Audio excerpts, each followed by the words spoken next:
कहानी काफी खास है क्योंकि इसकी मेन कैरेक्टर एक ब्यूटीफुल डॉक्टर है जो जितना अपने काम में माहिर है वो उतने ही अपने फैशन सेंस की दीवानी है। रोजाना आलीशान जिंदगी गुजारना सोंग जिंग चैन के लिए एक आम बात है और आज उसके डॉक्टर बनने की खुशी में पार्टी का इंतजाम किया गया है। लगता है कि पार्टी में उसका कोई दीवाना है जिसका शुक्रिया अदा करते हुए वो उसके मुंह पर नकार कर वहां से चलती बनती है। उसने मेडिकल लाइन सिर्फ अपने पेरेंट्स का सिर ऊंचा करने के लिए चुनी है। जिंग उस शाम अपनी बेस्ट फ्रेंड कायली से भी मिलती है। कायली चाहती है कि जिंग कुछ टाइम उसके स्टोर के लिए भी निकाले, जिसे सुनते ही जिंग का औरतों के लिए कुछ करने का सपना जाग उठा है। मगर जब उसे सुबह होश आया तो उसे अपने वादे पर शर्मिंदगी महसूस हुई। आखिर वो नशे में ये क्या कर बैठी। जिसके बाद वो सीधा कायली के स्टोर पर पहुंच जाती है जहां वो देखती है कि कायली अपने सप्लायर से कुछ बातें करते हुए रोने लगती है, पर अपने बेस्ट फ्रेंड को देखकर कायली के चेहरे पर मुस्कान आ जाती है। जिंग ने अपने वादे को याद दिलाते हुए कहा कि वो कंपनी में 50% करके कायली की मदद जरूर करेगी। अगले दिन हम जिंग को हॉस्पिटल में देखते हैं। फिर एक लड़का स्ट्रीट पर रनिंग करते हुए देखा जाता है जहां एक मासूम डॉगी को छत पर चढ़ा देखकर कई लोग भीड़ जमा कर लेते हैं। जिंग भी वहां मौके पर पहुंच जाती है। जब सब उस डॉगी को नीचे उतारने के बारे में सोच रहे होते हैं तभी मास्क वाला लड़का अकेले ऊपर चढ़कर उस डॉगी को बचा लेता है। जिंग चैन उस कुत्ते की चोट का इलाज कर उसके मालिक को उसे सौंप देती है। फिर हमें पता चलता है कि वो मास्क वाला लड़का कैप्टन सू है जिसके आगे सब सलाम ठोकते हैं। आखिर वो एक फायर फाइटर जो है। जिंग के पेरेंट्स हमेशा उसे डेट करके रिलेशन में आने के लिए फोर्स करते रहते हैं, स्पेशली खाना खाते टाइम, और जिंग को ये बात बिल्कुल भी पसंद नहीं। उसे मजबूरन ब्लाइंड के लिए हान ही खाना पड़ा ताकि वो कम से कम शांति से डिनर तो एंजॉय कर पाए। बॉक्सिंग रिंग में सू के साथ जब उसका दोस्त प्रैक्टिस करते हुए थक जाता है तब वो बातों ही बातों में उसे बिलिंग की डेट के बारे में बता देता है जिसके लिए रिज्यूम उसने खुद से तैयार किया था। रात को कायली से बात करते वक्त जिंग चैन कहती है कि उसके पास अपनी खुद की डेट को बर्बाद करने का फुल प्रूफ प्लान है। वो पहले से ही वहां लेट पहुंचेगी और वो भी छोटे कपड़े पहनकर। और जिंग चैन जब अपनी पहली मुलाकात में बदतमीजी करेगी तो जाहिर है कौन उसे आगे बढ़ाना पसंद करेगा। उसे लगता है कि ऐसा करके वो अपने प्लान में कामयाब होगी, पर उसकी किस्मत ने उसके लिए शायद कुछ और ही प्लान किया था। जिंग अपनी थाट बात के साथ सुबह आलीशान गाड़ी और छोटी ड्रेस में सू से मिलने पहुंच जाती है और जब वो एक दूसरे को देखते हैं तो उन्हें याद आता है कि शायद उनकी ये मुलाकात पहली मुलाकात तो नहीं है क्योंकि उन्होंने एक दूसरे को कहीं ना कहीं तो देखा है। शुरुआत एक इंट्रोडक्शन के साथ होती है। वैसे तो जिंग की प्रोफाइल में उसने खुद को एक डॉक्टर बताया है पर उसका कार्ड तो उसे एक बिजनेसमैन दिखाता है। जिंग ने पलटवार करते हुए सू की ही प्रोफाइल पर उंगली उठाने की कोशिश करी। वो इस डेट को अपनी एक्टिंग से बदतर बनाकर जल्द खत्म करना चाहती थी। उसने सू से उसकी गर्लफ्रेंड और उसकी सैलरी जैसी पर्सनल चीजों के बारे में पूछना शुरू कर दिया। शायद किसी को भी पहली मुलाकात में ये सब कंफर्टेबल ना लगे। सू कोशिश करता रहा कि वो अपनी पिछली मुलाकात के बारे में जिंग से डिस्कस करे, मगर वो प्यार से सीधे मुंह कहां बात करने वाली है। सू डेट के मामलों में काफी मैच्योर है। इस बात का ताना जिंग ने उसे मानने की कोशिश करी। चाहे जो भी हो, वो दोनों एक दूसरे को नापसंद करते हुए भी मन में पसंद करने लगे। पर जिंग कहां झुकने वाली थी। वो अपना बैग लेकर वहां से चली जाती है और सू के लिए अपना बिजनेस कार्ड छोड़ जाती है।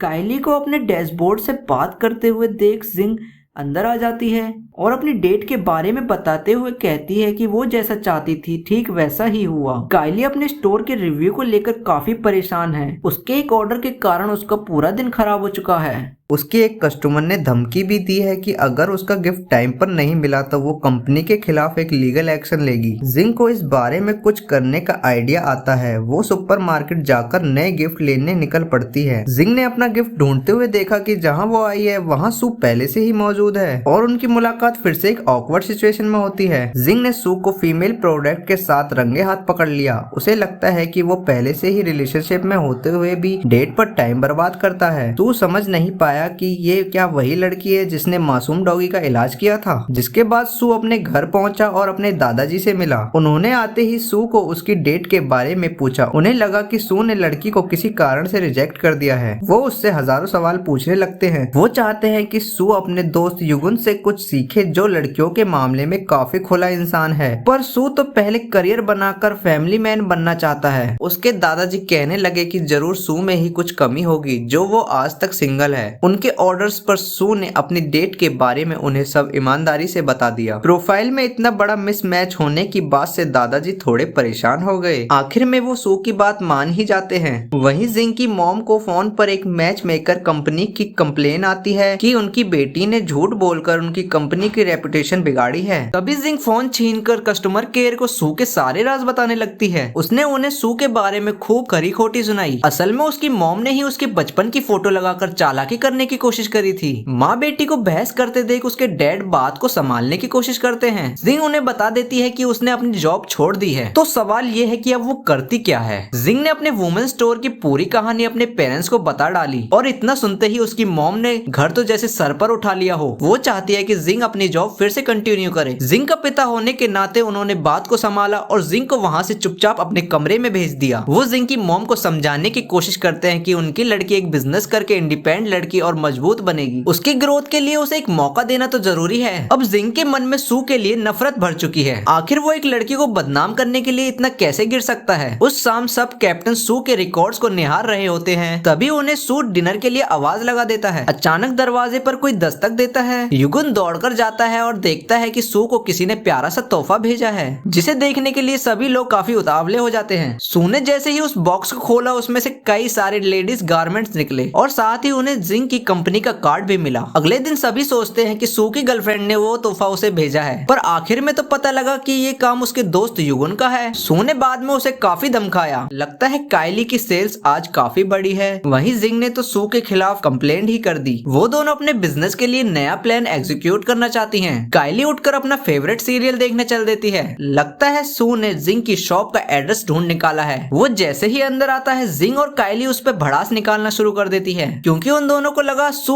उनके स्टोर के कपड़े लौटाने आया है, लेकिन ये तो उनकी पॉलिसी के खिलाफ था। सू अपनी बात रखने की काफी कोशिश करता है, पर उसकी बात सुनने के लिए कोई तैयार तो हो ना। उस दिन सू की 2 टीम मेंबर्स जब रनिंग करके वापस आती है तो उनमें से एक को अस्थमा अटैक आ जाता है, जिसे सू खुद हॉस्पिटल लेकर जाता है। वो वहाँ युगुन के साथ कैंप के बारे में भी डिस्कशन करता है। फिर हम काइचेन यूनिवर्सिटी में जिंग को देखते हैं। वहाँ उसकी प्रोफेसर ने उसे कुछ काम से बुलाया था। वो उसे अपना पीएचडी स्टूडेंट बनाना चाहते हैं। प्रोफेसर ली जिंग को मेडिकल वॉलंटियर के रूप में वहाँ भेजना चाहते हैं, जो जिंग का एक सपना भी रहा है। तो वो उसे कैसे ठुकराती। बिना ज्यादा टाइम गवाए जिंग वहाँ पहुँच जाती है, जहाँ उसकी मुलाकात फिर से सू के साथ होती है। वो दोनों एक दूसरे को घूरते हैं और फिर अपने रास्ते चले जाते हैं। वहाँ जिंग को पता लगता है कि सू तो वहाँ का कैप्टन है। जब सू ने उसका रेज्यूम देखा तो उसे लगा कि नियति भी उन दोनों को मिलाने लगी है। सू के लिए किसी इंसान का काम उसके ओहदे से ज्यादा जरूरी है। कैप्टन सू सबको फिटनेस के लिए मोटिवेट करने लगते हैं। ट्रेनिंग से पहले उन्होंने सबको वार्म अप करने को कहा। उसने एक सुयान नाम के लड़के को एक नुकीला लॉकेट पहनने से रोका, क्योंकि मदद के वक्त ऐसी एक्सेसरीज फायदे की जगह नुकसान पहुंचा सकती है। सू ट्रेनिंग के बाद सबके बैग्स भी चेक करवाने वाला है। चेकिंग के दौरान सू और जिंग की मुलाकात फिर से होती है। सू जिंग के कान में चुपके से कहता है कि क्या तुम्हारी दुकान नहीं चली जो तुमने डॉक्टर बनने का सोच लिया है। बदले में जिंग ऐसा दिखाती है जैसे कि वो यहाँ की कोई वीआईपी हो, पर कैप्टन के आगे आखिरकार वो कैसे जवाब देती। अब अगले 5 दिनों के लिए सारा काम काइली को ही संभालना पड़ेगा। अगली सुबह स्ट्रेंथ वर्कआउट शुरू होता है, जहाँ कुछ लड़कियों को इस बात से दिक्कत है। सू ने कहा कि अगर कोई चाहे तो अभी ही घर जा सकता है। पोलिट्रीन रेस्क्यू चाइना का सबसे बड़ा रेस्क्यू टीम है, इसलिए जिंग के पास वो मौका है जो वो हमेशा से करना चाहती थी। युगुन जिंग को सू के सपनों की रानी कह देता है। जिंग को पता चला कि सू तो बहुत बड़े घराने से है, क्योंकि उसने 2 लड़कियों के मुंह से उसके बारे में कुछ बातें सुनी। अचानक जिंग को पता चलता है कि सू उसके कमरे की तलाशी ले रहा है। उसे वहाँ कुछ ऐसा मिलता है जिसे देखकर वो दोनों शर्मिंदा हो जाते हैं। सू ने जिंग को सीधा अपने ऑफिस में बुलाया, जहाँ उनके बीच एक बहस होती है। जब क्लास में जिंग सबको इमरजेंसी के बारे में समझा रही होती है, तभी अचानक से लाइट बंद हो जाती है, जिस दौरान जिंग को एक लड़की डरा देती है। वो सीधे सू की गोद में गिर जाती है।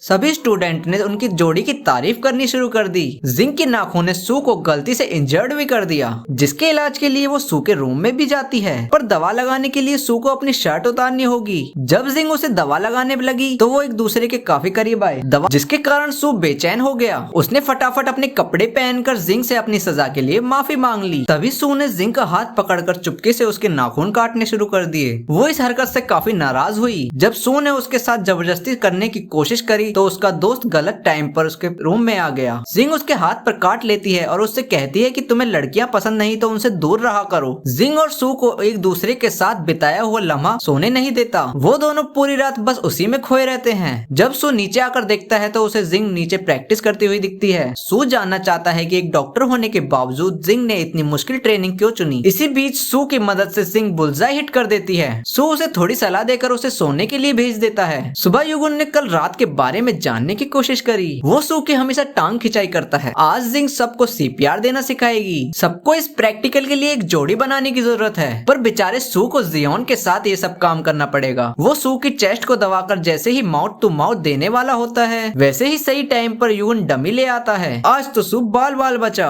जिंग देर रात को अपने रेडियो कंट्रोल की मदद से जियोन को कॉल लगा देती है, जिसके बाद वो उसके साथ अपनी पर्सनल बातें शेयर करने लगती है। इस बीच उसने सू की भर भर के बुराई करनी शुरू कर दी, पर वो भूल गई कि वो एक पब्लिक चैनल पर है। जब सू की आवाज उसके कानों में पड़ती है तो उसकी बोलती बंद हो जाती है। इस गलती के लिए सू उसे जरूर पनिशमेंट देगा। जिंग सू को एक बहुत बुरा टीचर समझती है, जो सबके साथ अलग व्यवहार करता है। लगता है जिंग की तबीयत आज कुछ ठीक नहीं है, इस कारण वो रात को सो भी नहीं पाती। जब सू उसे रात को टॉयलेट के बाहर देखता है तो उसके लिए दवाई का इंतजाम कर देता है। सू ने उसे अगले दिन के लिए छुट्टी भी दे दी, पर आज जिंग सबसे पहले ट्रेनिंग पर आ गई। आने वाली एक्टिविटी के लिए सू जिंग को वार्निंग भी देता है, क्योंकि वो एक्टिविटी 30 किलोमीटर की हाइकिंग है। जंगल में बोझ कम करने के लिए सू उसका सामान उठा लेता है। लगता है अब वो उसकी काफी फिक्र करने लगा है। ऊंचाई से आ रहे पत्थरों के बीच एक पत्थर सू के पैर पर गिर जाता है। सू की हालत देखकर जिंग उसे वापस जाने को कहती है। हॉस्पिटल में युगुन उसके साथ एक्सरे के लिए रुकता है। जीनियो को पीछा देखकर जिंग उसे दौड़कर लेने आ जाती है। टीम लीडर्स को उनका अलग से जाना पसंद नहीं आया, इसलिए उनमें से 2 लोग जिंग जूनियो को ढूंढने निकल पड़ते हैं। तब सू को इस बात का पता चला तो वो अपनी चोट की फिक्र करे बिना उन्हें ढूंढने निकल पड़ा। जिंग को लगा कि पेड़ पर रास्ते में निशानी छोड़ देनी चाहिए, पर इसी बीच उसका पैर फिसलता है और वो ढलान पर गिर पड़ती है। अब जीनियो की जिम्मेदारी है कि उसको टीम को ढूंढकर जिंग की मदद के लिए निकलना पड़ेगा। जिंग की तलाश के दौरान सू उन्हें देख लेता है और नीचे उतर पड़ता है। रस्सी छोटी होने के कारण उसे नीचे कूदना पड़ा। दूसरी ओर जीनियो को बाकी मेंबर्स ढूंढ लेते हैं। उनके बीच कम्युनिकेशन शुरू होती है, इतने ही बारिश आ जाती है। सू और जिंग को मजबूरी में वहाँ पर कैंप लगाना पड़ा। सू किसी तरह कुछ खाने का इंतजाम करता है। जिंग उसके एफर्ट्स देखकर काफी खुश है। उसे सू को बाहर जाकर ट्रीट देनी पड़ेगी। जब सू जिंग को बाहर जाने के लिए मनाने की कोशिश करता है तो जिंग की धड़कन चीते से भी तेज हो जाती है। वो अब भी जानना चाहता है कि जिंग ने वुमन वेयर का बिजनेस क्यों चुना। इन्हीं बातों के बीच उनके साथी भी लौट आते हैं। युगुन को लगा कि सू प्यार में पागल हो चुका है, क्योंकि वो जिंग के साथ ज्यादातर टाइम बिताने की कोशिश करता है। युगुन जब सू से उसके कल रात के बारे में बात करने की कोशिश करता है तो सू काफी इरिटेट हो जाता है। युगुन अपने तरीके से सू को जिंग को प्रपोज करने का तरीका बताता है, पर सू हर चीज को काफी सिंपल रखना चाहता है। तभी जिंग उसके रूम में खाना लेकर आ जाती है और अपने हाथों से उसे सूप पिलाने लगती है। सू मौके का फायदा उठाकर अपनी चैट लिस्ट में शामिल करने की कोशिश करने लगता है। जिंग ने कहा अगर उसे गुस्सा आया तो वो बाद में उसे ब्लॉक भी कर सकती है। जिसके बाद एक मॉडल दिखाई जाती है जो शूट खत्म करते ही सू को कॉल लगाती है। लगता है कि वो उसकी काफी पुरानी दोस्त है। तभी सू को एक मैसेज आया, उसे पास के आइलैंड में भूकंप से ग्रस्त लोगों की मदद करनी होगी। सू जिंग के कमरे के बाहर भी आता है। वो उसे ढूंढने की कोशिश करता है, लेकिन जिंग उससे उसके ऑफिस में मिलने चली जाती है। सू ने उसे कॉल करने की भी कोशिश करी, पर जिंग फोन अपना रूम में ही भूल गई। युगुन सू को वहाँ से जबरदस्ती ले जाता है। सू निकलने से पहले एक बार जिंग से मिलना चाहता था। दुकान के काम पर भी जिंग की सुई सू पर ही अटकी रहती है। उसके मैसेज का अभी तक कोई रिस्पॉन्स नहीं आया है। जब कायली उसके लिए खाना लेकर आती है तो वो जिंग के चेहरे पर 12 बजे देखकर सू के बारे में पूछने लगती है, पर जिंग ने बात को घुमा दिया। उसने दिखाने की कोशिश करी कि वो काम से ऊपर किसी को नहीं रखती।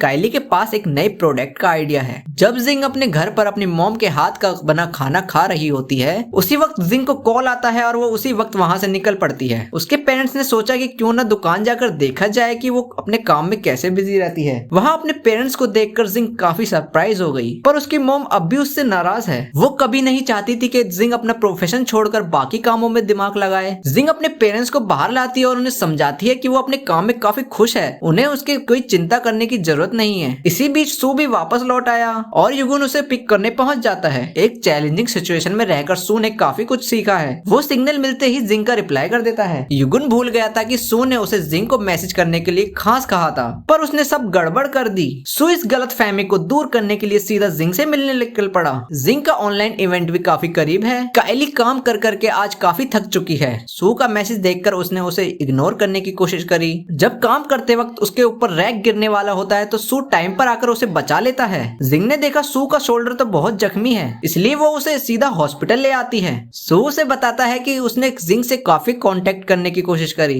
युगुन उनकी बातों को कान लगाकर बाहर सुन रहा है। तभी कायली भी ना जाने कहां से आ जाती है और वो दोनों एक दूसरे पर छुपकर सुनने का आरोप लगाने लगते हैं। युगुन ने जब दोस्ती का हाथ बढ़ाया तो कायली ने उसे इग्नोर कर दिया। जिंग नहीं चाहती थी कि सू उसके रिश्ते के बारे में सोचकर काफी कॉम्प्लिकेटेड कर दे। जिंग ने कहा कि सू को अगर ट्रीट चाहिए तो वो उसकी मनपसंद जगह पर उसे वो ट्रीट दे देगी। उसे जाता देख सू बेड से उठकर अपने आप को ही नुकसान पहुंचा लेता है। इस दौरान वो जिंग का हाथ थाम लेता है और गुस्सा करने के लिए मना करता है। वो उसे अपने पास रोकने के लिए एक झूठा नाटक भी करता है, लेकिन एक डॉक्टर को पागल बनाना इतना आसान नहीं था। कायली को पसंद नहीं कि उससे बात करते वक्त उसे कोई चेप होने की कोशिश करे। जिंग को कॉल करता देख सू उसको करीब से सुनने की कोशिश करता है। वहीं लिफ्ट से एक रंगीन कपड़े वाला नौजवान आ खड़ा होता है। उसे लगा कि जिंग चैन अंदर एडमिट है। वो युगुन को इग्नोर करके सीधा अंदर घुसा चला आता है। पूरी कहानी सुनने के बाद जब उसने जिंग के कंधे पर हाथ रखा तो सू रूडली उससे के रिलेशन के बारे में पूछने लगा, जैसे उसे जलन हो रही हो। सू के पूछने पर जिंग ने उसे अपने काफी करीबी दोस्त बताया। इतना कहकर जिंग अपने दोस्त को वहां से लेकर निकल जाती है। सू को ये बात बर्दाश्त नहीं हुई कि जिंग ने उस जोकर का नाम सुपर हैंडसम गाय के नाम से क्यों सेव किया है। वापस आते वक्त हमें मालूम पड़ता है कि वो लड़का तो जिंग का भतीजा है, जिसने जिंग के फोन में खुद ही सुपर हैंडसम गाय के नाम से नंबर सेव किया है। वो लड़का अपनी आंटी जिंग के लिए काफी ऑब्सेसिव है, इसलिए वो बिना कुछ सोचे समझे सीधा हॉस्पिटल चला आया। कायली शाम के वक्त जिंग से पूछती है कि क्या वो सू को फिर से मौका देगी, तो जिंग ना तो हाँ कहती है ना तो मना करती है। उसने कहा कि पहले उसे पैसे कमाकर अपनी पढ़ाई पूरी करनी है और प्यार तो जिंदगी का एक छोटा सा हिस्सा है और उन्हें अपने मेन इवेंट के लिए एक मार्केटिंग एक्सपर्ट की जरूरत है। अपने बॉयज को रील्स एंजॉय करते देख सू उन्हें पकड़ लेता है। आज मीटिंग के लिए सू ने सबको तैयार रहने को कहा है। मीटिंग के दौरान सू उस रील को स्क्रीन पर दिखा देता है और कहता है कि प्रमोशन के लिए हमें ऐसी ही शॉर्ट वीडियो की जरूरत है। जिसके बाद युगुन स्क्रीन के पास आकर डांस करने लगता है। जब एक नौजवान लड़के की बात हुई तो सब युगुन की तरफ देखने लगे। सू ने उसके लिए तालियां बजवाई और मीटिंग को वहीं खत्म कर दिया। कुछ देर बाद युगुन सू से कहता है कि उसे जिंग के दोस्त की तरह कूल और हैंडसम बनना पड़ेगा।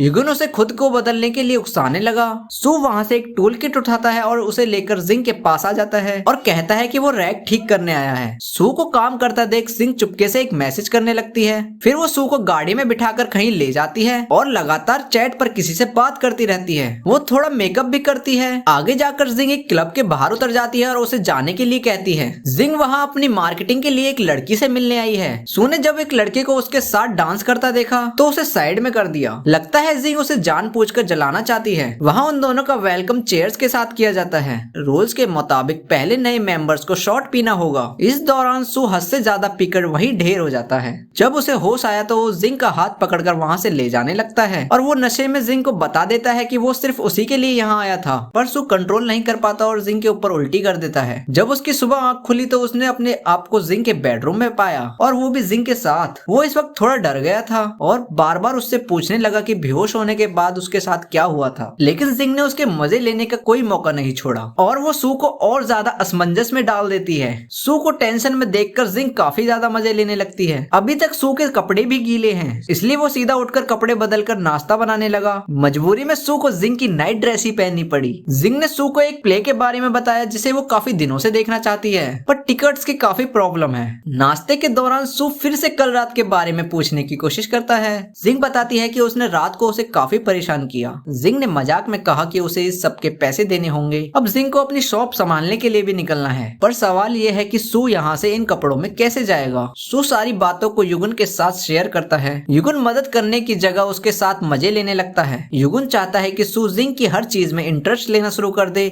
जैसे कि उसका बिजनेस। इतनी मेहनत करने के बाद भी जिंग को डर है कि वो वुमेन्स सेल में पीछे न रह जाए। कायली उसे एक मार्केटिंग एड दिखाती है और उससे कहती है कि हमें भी कुछ हटके करना होगा। जिंग कायली को भी कल रात के बारे में बता देती है। मीडिया इकोनॉमी की क्लास के बाद टियान का मैसेज आता है। वो मार्केटिंग में उसकी मदद चाहती है, इसलिए टियान चलती क्लास से निकलकर सीधा उसकी शॉप पर पहुंच जाता है। वो जिंग का लाइव स्ट्रीम पार्टनर बनकर उनकी कंपनी को बढ़ाने की कोशिश करेगा। जब सू ने उसकी एड देखी तो वो टियान को देखकर जल भुन गया। वो ये सब और ज्यादा सहन नहीं कर सकता, इसलिए वो उनकी पोस्ट पर कमेंट कर देता है। जिंग ये मौका देखकर टियान से लिपट जाती है। अब सू को खुद ही कुछ करना पड़ेगा। टियान को लगता है कि जिंग को अपनी शॉप लोकेशन सुधार कर बढ़िया पिक्चर्स लेनी चाहिए। जिंग अपनी कंपनी की नाइट ड्रेस पहनकर खुद ही मॉडलिंग करने वाली थी और तभी सू उसकी शॉप पर आ जाता है। जिंग उसे साइड करके अपने शूट के लिए पोज करने लगती है। सू उन्हें रोकने के लिए कैमरा और जिंग के बीच में आके खड़ा हो जाता है, पर जिंग ने उसे धक्का मारकर वहां से हटा दिया। मेल मॉडल की जरूरत पड़ने पर सू ने कहा कि वो जिंग के साथ खुद वो काम करेगा, क्योंकि वो जिंग को किसी और के साथ नहीं देख सकता।